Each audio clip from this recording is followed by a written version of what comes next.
Hey guys, welcome back. To start things off, I want to thank every YouTuber that has come forward about schizophrenia, especially if it was their own schizophrenia. You guys are doing the Lord's work in getting the information out there and educating the masses about this disorder. Disorder this disorder affects 1 in 100 people, about 1% of the population. So, schizophrenia, what is it? It's a psychotic disorder that affects your perception of the world around you. It is powered by cognitive dysfunction, negative symptoms, and positive symptoms. What are those? Positive symptoms are like hallucinations and delusions. They are symptoms that should not be there. They're not healthy, and they are the more visual, the more, you know, you see those out of everything. Next are the negative symptoms. Those are what take away from being a functional person. You have depression, like severe apathy depression, anhedonia, which is just the inability to feel good emotions at all. Avolition is the lack of the motivation to do anything. You're just tired all the time. Then there's the cognitive symptoms. These are the trickier aspects of the disorder that are a lot harder to explain unless you have experienced them. Due to the issues with the frontal lobe, right here, that are affected by schizophrenia, the frontal lobe controls your executive function as well as things like decision making, problem solving, morality, and short-term memory. A lot of delusions that a schizophrenic might suffer through are most likely their brain trying to fill in gaps of memory that they have lost. And with how the perception of reality is, as well as like paranoid thinking, these delusions can sometimes come very far off from reality.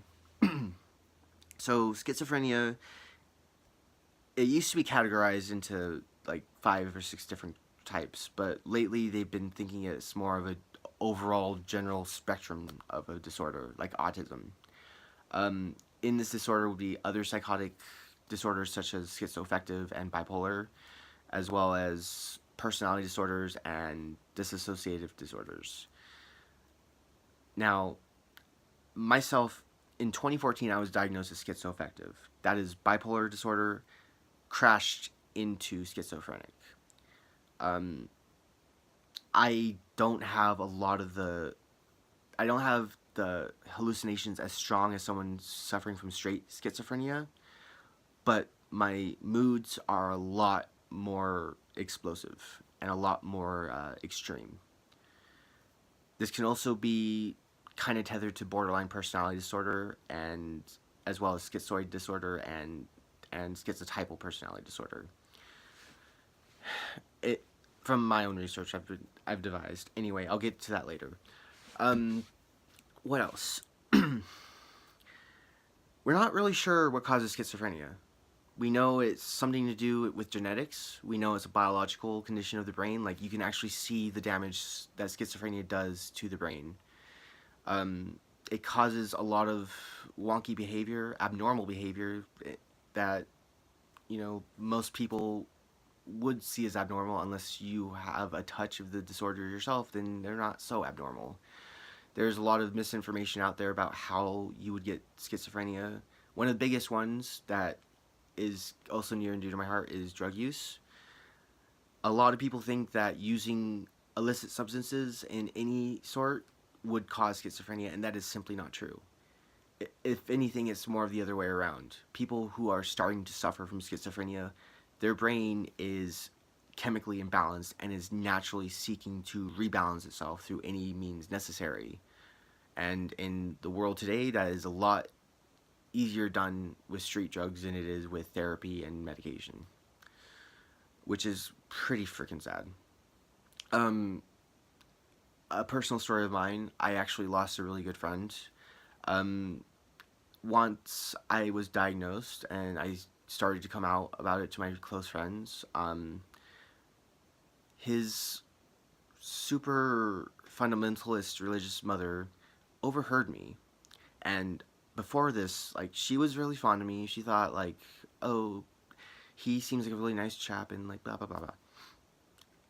In her mind, or from what she has been told or taught, schizophrenia is a curse by the devil that affects people who have played with witchcraft or magic or have conversed with demons. And she pulled me aside and said, you need to leave my home and you need to no longer be friends with my son. I do not want you to influence his behavior, and I do not want you to drag him the same route that you have gone. I lost a really good friend because of that. I don't know what his mother said to him. I don't know if he actually thinks that same way.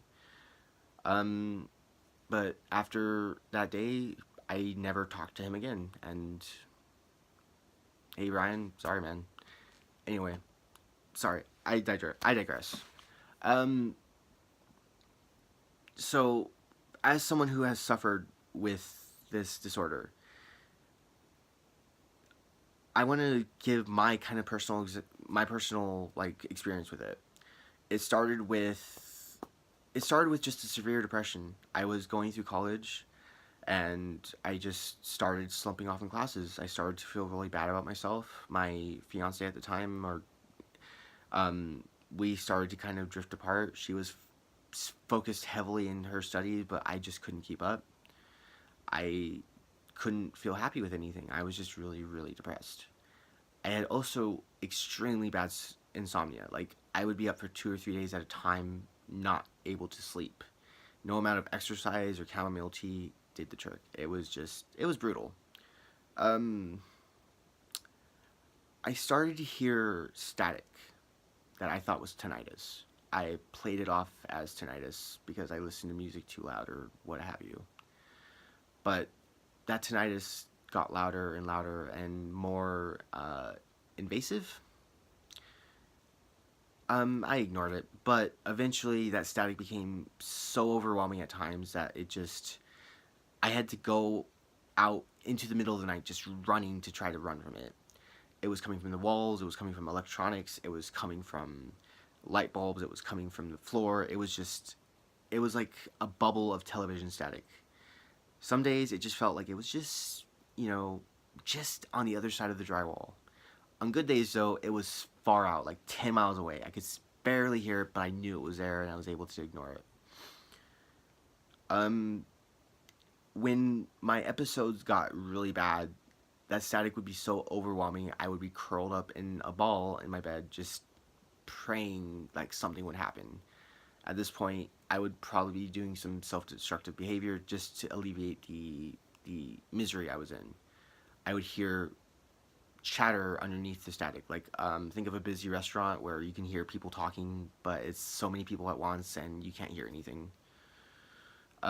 Over time, these voices started to slip into everyday conversations.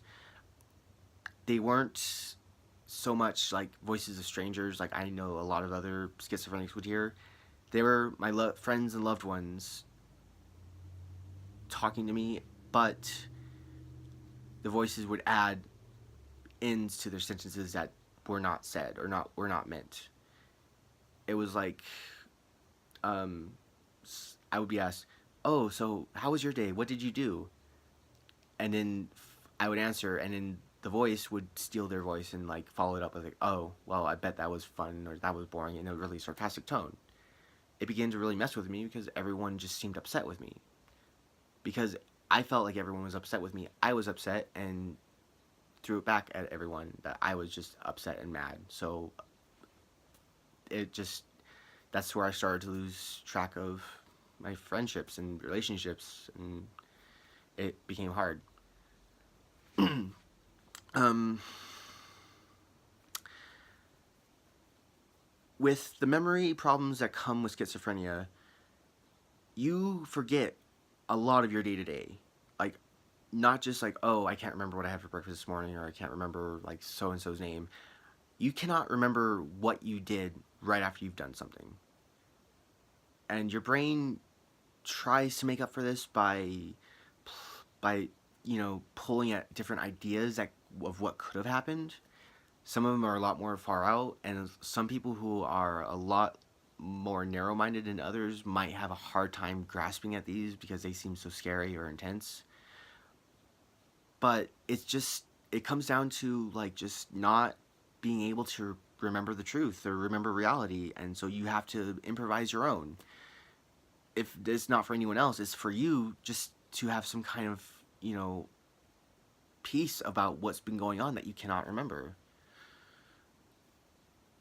Now, something that I should also bring up in this video is the medications that are treating schizophrenia. Antipsychotics are in the major tranquilizer class of the medicine world.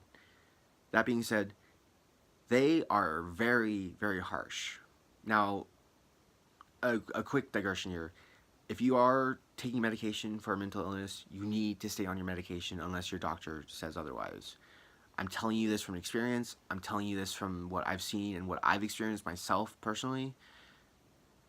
When you keep going off your medication, no matter how shitty you feel on it, it's going to be so much worse. If you're not dealing with the withdrawal from the medication, you're going to be dealing with your mental illness alone.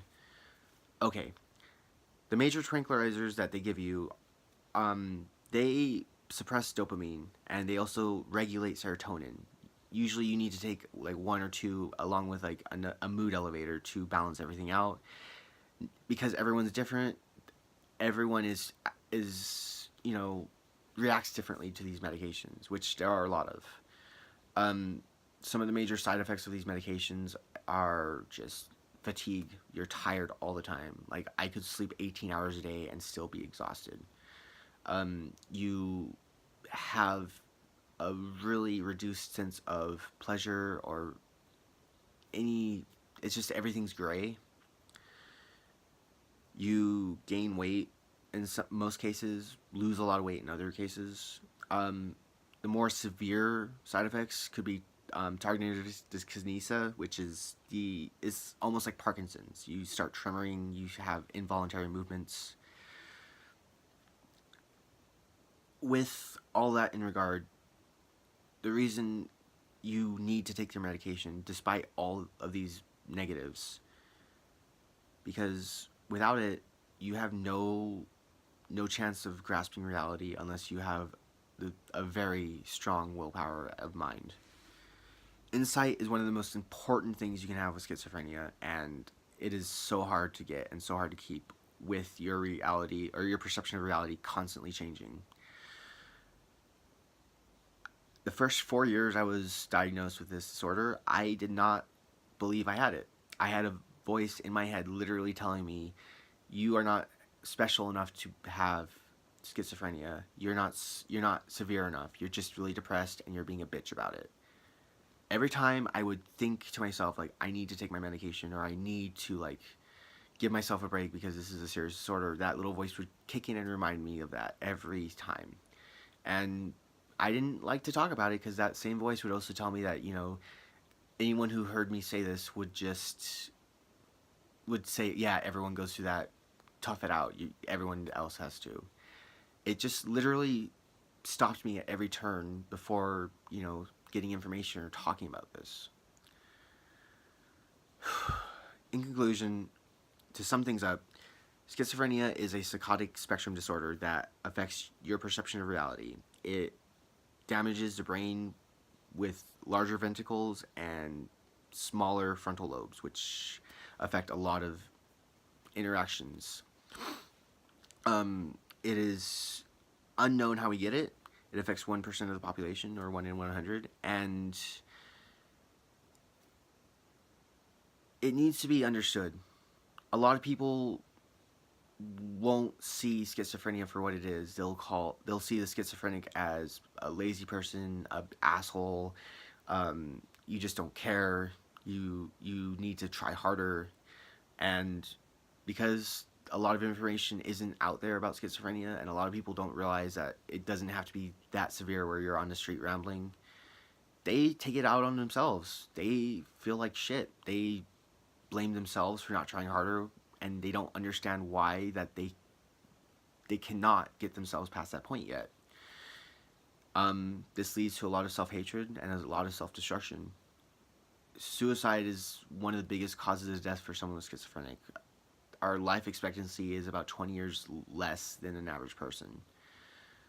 If it's not through suicide, it's from self-medication. Our brains are chemically imbalanced, and your brain naturally wants to balance itself out, and it will do anything it can to retain that balance, whether it's by risky behavior to upstart your adrenaline, or substance abuse to try to make up for those chemicals that you cannot see a doctor for.